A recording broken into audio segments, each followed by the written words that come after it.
So now we need to figure out how to actually use our functions or in our functions and procedures, our subprograms. And in order to do that, we need to figure out how to define them. Now what you're looking at right now is our basic Sublime editor and our main.js file that we've been working in. And as you can see, there's actually two function definitions already existing right here. Function main update and function main draw. Now we haven't actually done anything with those at this point, but I wanted just to bring it to your attention that these are indeed subprograms that we are going to be using later. So let's quickly jump back over to OneNote for a second. This is the general form of how to define a function. We use this keyword function here, followed by a function name, and then in brackets we list off any optional parameters that we need. Now we've discussed this term before, but we're going to formalize it in a minute. And then we open a set of braces, squiggly brackets, and inside of there and indented in, we have all the code that we want to be executed every time the function name is called upon. And then we close it off with that brace, the closing brace, going the other way. This is the general form. Let's do an example where you can actually see how it's done. So we're going to go back to our code, back to Sublime. And where do we define our functions? Typically, we're going to define our functions just below our main update and our main draw. Now, to follow the syntax that was given on the other page, we start off with the keyword function. And now I need to give it a name. Well, let's figure out what I'm going to do first. So let's take that in. Put a little comment here. So I'm going to create a procedure that displays a user's name, and age. Now notice that I said a procedure. The thing is, going back to this other page, a procedure and a function in JavaScript are essentially done the exact same way with one minor difference, which we're going to discuss in a little bit of time. But they're defined essentially the same. They're used basically the same way as well. There's just a small little tweak that we have to do in order to be able to return that value that we discussed in the previous module. So back over here, so we're going to create our procedure that displays a user's name and age. Okay, so there's our function. Now I need to come up with a name. I'm just going to call it, we'll go over this in a second, display user info. And I'm going to be displaying the user's name and the user's age. Now I have my opening and closing brackets. I'm indented inside, and I'm going to display that information on the screen in two simple console.log statements. Console.log, name, colon, concatenate, username. We're going to copy and paste this. And this is going to be for the user's age. And that's it. We've defined our function. Now we just need to use it. And we can use it as many times as we want. We'll come back to that in just one second. I want to point out a few pieces of important information for you. First of all, how do we name our subprogram? Where did this display user info name come from? The good thing is that it uses the same rules that we used for variables. You need to have a descriptive name, you can't start with a number, no spaces, things like that. The one difference between naming a subprogram and naming a variable is that a subprogram uses mixed case instead of camel case. So remember, camel case means that the first word starts with a lowercase and every word after that starts with an uppercase. Mixed case means start every single word with a capital. Of course, the whole reason behind this is so we can tell the difference between a subprogram and a variable later on in the code when we're looking at its name. Another way we can tell the difference is that a subprogram will always be followed by an opening and closing bracket, sometimes with information inside, but not always.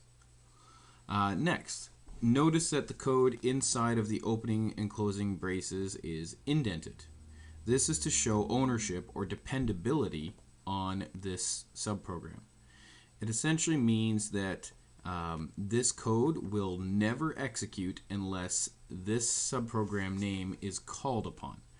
And it's called upon just the same way that we call upon a variable. We just use its name in the proper context and it'll work. It'll come back, it'll jump over to this code, execute all the lines from top to bottom inside of this code, and then jump back to where we left off.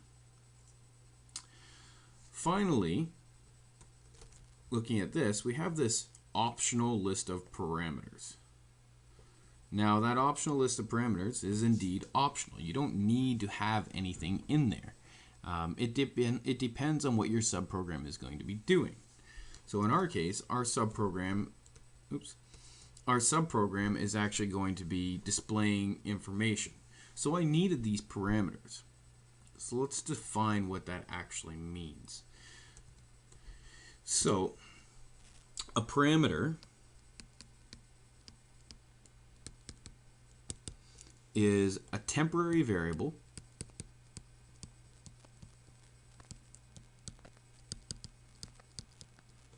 that holds, pardon my handwriting,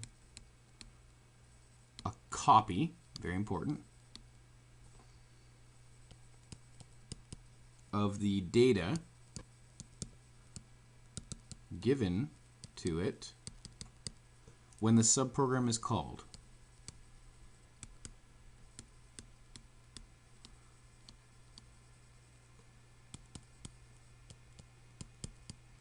Imagine when you do a console.log statement. One of the rules is that you must supply it with some text to actually put in the console. Otherwise, it doesn't work. What we're doing is we're setting up a contract. And when we define our function, with this username, user age, what we are saying is we are contractually obligating the programmer to supply information for these two temporary variables. If we don't supply that information, it's not going to do its job. Think back to the analogy with the stamp and the principal. What is the parameter that is required for that stamp? What does it need in order to do its job of actually stamping the name on the page? It needs ink. If the ink is not supplied, it can't do its job no matter what. So the parameter in that case is the ink. In our case here, we have two parameters, username and user age. Without these two values, the work inside could not be done. So it's very important to realize this, is that the purpose of a parameter is for information that the subprogram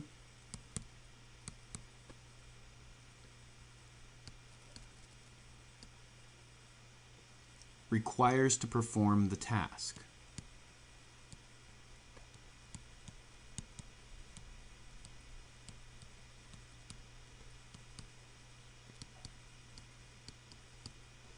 Okay, so for example, if you had a subprogram that calculated the area of a circle, the only parameter would be the radius, because the area of a circle is pi r squared. Pi is a known value. We can use math.pi for that. We don't need any input for that. We know what that is. However, the radius could be anything. It could be anything at all. Is area a parameter of that subprogram? No, it's not, because it's not data required to do the task. That is going to be the result of the task. So area would not be part of the parameter list. It would only be radius in that case. So we have to be very careful.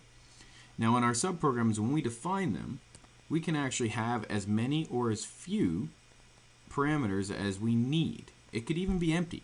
However, if it is empty, you still need to have the opening and closing round brackets. It's just to signify to JavaScript that it is indeed a subprogram that is being created.